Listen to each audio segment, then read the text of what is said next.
में Sarod toll plaza हटाने के मुतालबे को लेकर एहतजाज जारी है। भूख हड़ताल पर बैठे लोग अपना एहतजाज जारी रखे हुए हैं। उनका कहना है कि जब तक टोल प्लाजा हटाया नहीं जाता उनका एहतजाज इसी तरह जारी रहेगा।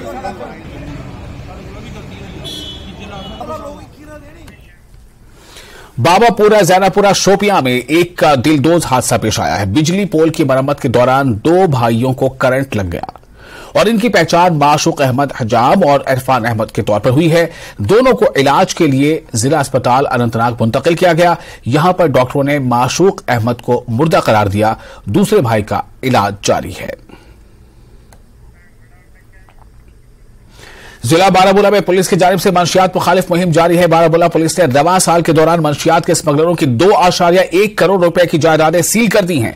इनमें 3 रिहायशी मकानात, 3 निजी गाड़ियां शामिल हैं। जायदादों की मालियत 90.02 लाख और 1.2 करोड़ नकदी शामिल है। NDPS एक्ट के तहत पटन, करेरी, कमलकोट ओडी, नंबला ओडी, बारामूला के स्मगलरों के खिलाफ कार्रवाइयां की गई हैं। बारामूला पुलिस की इस कार्रवाई से मंशियात के कारोबार के मालियाती पहलू को बहुत नुकसान पहुंच रहा है और दूसरों को मंशियात की तिजारत में मुलविस होने की हौसला शिकनी करने में मदद मिलेगी। बारामूला पुलिस के इस कदम को आम लोगों की तरफ से बड़े पैमाने पर सराहा जा रहा है। बारामूला पुलिस मंशियात से पाक माहौल को यकीनी बनाने के लिए पुरअज़्म है और आम लोगों से अपील करती है कि वो मंशियात फरोशों के बारे में कोई भी मालूमात पुलिस के साथ शेयर करें।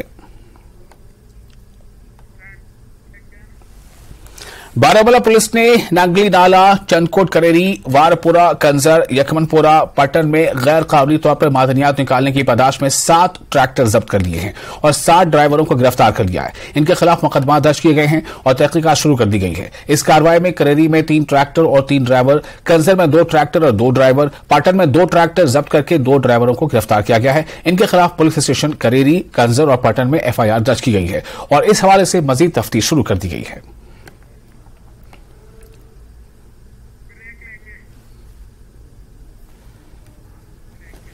और फिलहाल एक छोटा सा ब्रेक लेते हैं। ब्रेक के बाद न्यूज 18 JKLH पर JKLH लाइव में खबरों का सिलसिला जारी रहेगा।